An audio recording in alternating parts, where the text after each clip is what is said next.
Election کے ایک دو سوال کر لیں، اس بحث کو ہم دوبارہ کنٹینیو کریں گے۔ 141 سیٹس ہیں پنجاب کی، کتنی دیتے ہیں آپ پی ایم ایل این کو؟ 100+۔ 100+؟ کچھ زیادہ آپ کی اوور نہ آپٹیمسٹک نہ assumption نہ نہیں؟ نہ بالکل نہیں۔ بہت پر امید میں زیادہ ہیں۔ ایک ایک سیٹ کا آپ کو اب دیکھیں نا، میں اگر کسی سیٹ کا انالیسس کروں، میں کہوں یہ ہم جیت رہے ہیں، دوسرے کا کو ہم یہ نہیں جیت رہے، تو وہ تو نقصان ہو جائے گا نا، خاص طور پہ اس کینڈیڈیٹ کا۔ میں فیصل آباد سے لے کے پورے پنجاب کی ایک ایک سیٹ دیکھیں، یہ جو کہہ رہے ہیں نا کہ جی ہم جو ہے وہ لیٹ نکلے ہیں الیکشن کمپین میں، میاں نواز شریف صاحب یا میاں شہباز شریف صاحب جو ہے انہوں نے تھوڑا دیر کی ہے۔ ایک میں آپ کو بات بتا دوں، جلسے الیکشن نہیں جیتتے، ریلیز الیکشن نہیں جیتتے، فیصلے جیتتے ہیں۔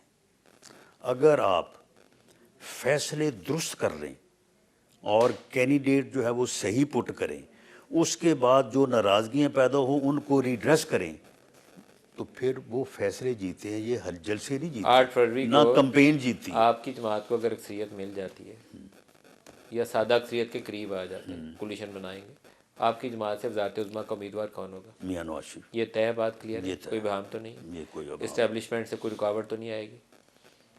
نہیں، اسٹیبلشمنٹ سے میرا نہیں خیال کہ کوئی رکاوٹ آئے گی، اور اسٹیبلشمنٹ سے کوئی رکاوٹ بھی نہیں ہے، اور اسٹیبلشمنٹ کی کوئی مداخلت بھی نہیں ہے، اور اسٹیبلشمنٹ مداخلت کرنے کے موڈ میں بھی نہیں ہے۔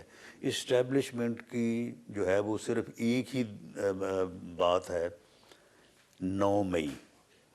9 مئی کو وہ فراموش کرنے کو 9 مئی تیار ریڈ نہیں ہے، لائن ہے جس کو وہ بھول 9 نہیں رہے۔ مئی کو وہ بھولنے کو تیار نہیں ہے، 9 مئی کے کرداروں کو وہ معاف کرنے کو تیار نہیں ہے۔ اس کے علاوہ آپ مجھے بتائیں کہ پیپلز پارٹی کو کوئی ہے رکاوٹ ہمارے خلاف؟ باقی جماعتوں کو ہمارے بالکل، خلاف کوئی رکاوٹ ہے؟ بلکہ انہیں ہمارے اوپر ایج حاصل ہے۔ ایک اینڈ ہے پروگرام کا، تھوڑا سا یہ بتا دیں کہ آپ کی اتحادی جماعتیں کون کون سی ہوں گی 8 فروری کے بعد؟ دیکھیں، ہم تو سب کو ساتھ لے کے چلنے کے قائل آئی ہیں۔ پی پی سے آپ نے سیٹ ایڈجسٹمنٹ کی ہے، تو جی کی علیم خان، جہانگیر ترین تو آپ کے اتحادی ہوں گے۔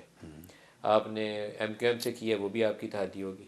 نہیں، دیکھیں، اگر آپ کو 21 اکتوبر کی میاں نواز شریف کی سپیچ سنی ہے، یقیناً آپ نے سنی ہے، تو اس میں جو انہوں نے کہا کہ میری 40 سالہ سیاسی زندگی کا نچوڑ یہ ہے کہ اس وقت ملک جس دورائے پہ ہے، سب مل کے، سب سے مراد سب ہے، سب مل کے اس کو نکالیں گے تو نکلے گا، ورنہ یہ کسی کے بس کا روگ نہیں رہا۔